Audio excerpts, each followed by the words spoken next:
What keeps you up at night? Pondering deep questions, excitement about a big trip, or is it stress about unfinished work, an upcoming test, or a dreaded family gathering? For many people, this stress is temporary, as its cause is quickly resolved. But what if the very thing keeping you awake was stress about losing sleep? This seemingly unsolvable loop is at the heart of insomnia, the world's most common sleep disorder. Almost anything can cause the occasional restless night, a snoring partner, physical pain, or emotional distress.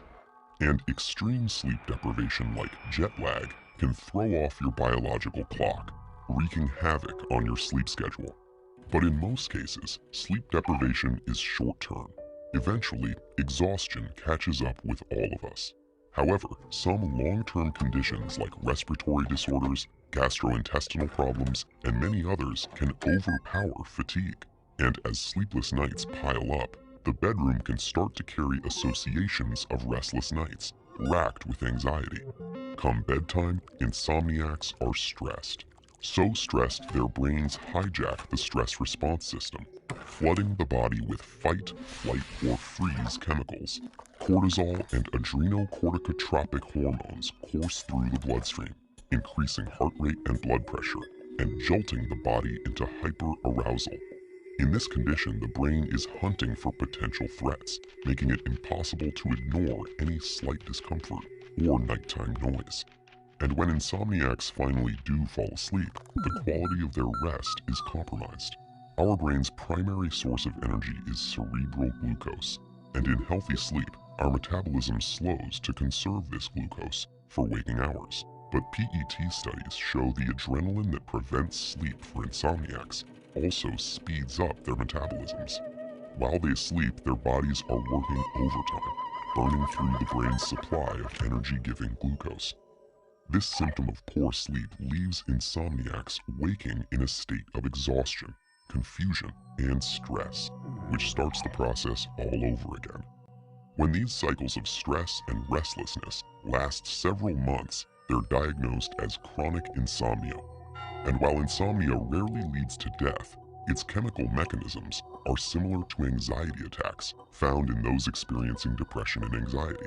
So suffering from any one of these conditions increases your risk of experiencing the other two.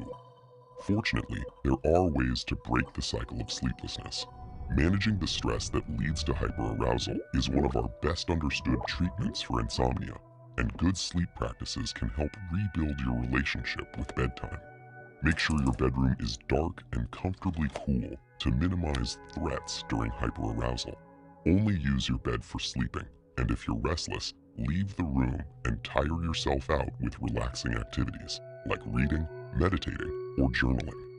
Regulate your metabolism by setting consistent resting and waking times to help orient your body's biological clock.